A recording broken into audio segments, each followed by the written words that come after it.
और फर्जी जो दुकान चलाता है लोग मोहब्बत के नाम पर, कुल मिला के फर्जी जानकारियों के आधार पर बयान देने वाला नेता भी फर्जी ही होता है। नमस्कार, आप देख रहे न्यूज सिटी और मैं हूं आपके साथ निधि सिंह। देखिए, पटना पहुंचे राहुल गांधी ने बिहार में जातीय जनगणना को लेकर बड़ी बात कह दी, जिसके बाद बिहार सरकार में मंत्री मंगल पांडे ने करारा जवाब, करारा हमला बोल दिया है। कहे कि उनकी खुद की जाति का क्या उनको पता है। इस रिपोर्ट में सुनिए क्या कुछ कहते हुए नजर आ रहे बिहार सरकार के मंत्री मंगल पांडे। फर्जी जो दुकान चलाता है लोग मोहब्बत के नाम पर, सब फर्जी दुकानदार सबका सर राहुल गांधी आए और फिर उसी का नाम ले लिया, फर्जी आदमी का नाम ले लिया। जातिगत जनगणना हुआ है उसे उन्होंने फेक बताया है। तो अपने फर्जी आदमी जिनका नाम आप ले रहे हैं, फर्जी मैं इसलिए कह रहा हूँ कि सारे चीजों की तथ्यात्मक जानकारी उनको नहीं रहती। एक तो पहले उनको ये जानकारी होना चाहिए कि बिहार में जो जातीय जनगणना हुई वह उस वक्त निर्णय लिया गया जब भारतीय जनता पार्टी सरकार में थी और सभी दलों ने समर्थन किया था। उसमें उनकी भी पार्टी थी और भारतीय जनता पार्टी के साथ नीतीश जी के नेतृत्व में चलने वाली एनडीए की सरकार ने जिस जातीय गणना का निर्णय लेकर इस कार्य को शुरू कराया था, उस कैबिनेट में मैं भी था, जिस कैबिनेट में इस काम के लिए राशि की स्वीकृति दी गई थी। तो उस काम को शुरू कराया और बाद के दिनों में फर्जी तरीके से लोग सरकार में आ गया था। तो जिस वक्त ये काम चला उस वक्त उनकी पार्टी भी सरकार में शामिल थी।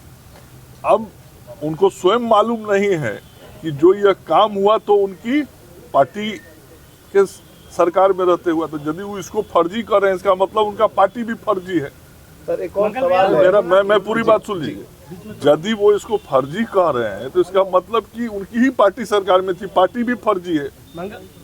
मेरा बात पूरा होने। दूसरा, जब यह जांच रिपोर्ट आया तो इस जांच रिपोर्ट को सरकार ने सार्वजनिक किया, समाज के सामने रखा और साथ ही सरकार ने यह समाज के सामने बातों को रख के कहा कि यदि किसी को इस पर आपत्ति है तो वो सरकार के सामने अपना आपत्ति दर्ज करे, फिर सरकार उसकी जांच कराएगी। तो आज तक तो किसी ने आपत्ति दर्ज नहीं किया, उनकी पार्टी के लोगों ने भी नहीं किया, उन्होंने भी नहीं किया।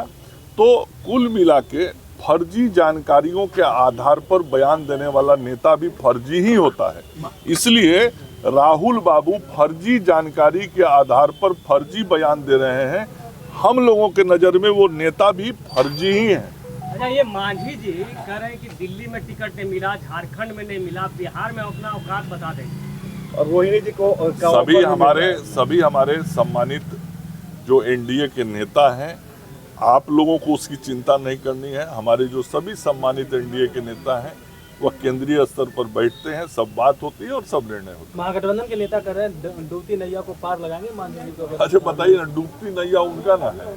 अब ये ना 4 गो सीट पर चुनाव लड़े, लाजो नहीं लगता है सब बतियाने में। 4 सीट पर हार गए तो वो अभी अब कोई बेशर्मी का हद पार करके बात करे तो अब क्या कहना है। पारस जी वाला हाल करेंगे कह रहे हैं। मैं कह रहा हूँ कि अब इससे बड़ा बेशर्म कौन होगा। अभी 4 सीट में जनता, बिहार का जनता चुनाव हरा दिया, तब वो इस तरह से बात कर रहे हैं, तो अभी तो बेशर्मी की प्रकाष्ठा है। तो आपने मंगल पांडे के बयान को सुना, वह सीधे तौर पे जितना मांझी को भी करारा हमला बोल रहे हैं, कहते हुए नजर आ रहे राहुल गांधी को कि मोहब्बत की राह में वो दुकान चला रहे। तो वही मांझी को कह रहे कि उनको झारखंड में चुनाव में सीट नहीं मिली थी, दिल्ली में भी नहीं मिली है, उनको बिहार में उपचुनाव में जो सीट मिला था उन्होंने 4 सीटों पर चुनाव लड़ने का काम किया। रिजल्ट आखिर क्या हुआ, आखिर कब तक उनको मौका दिया जाए। इस रिपोर्ट में बस इतना ही। देखते रहे न्यूज सिटी। बहुत बहुत धन्यवाद।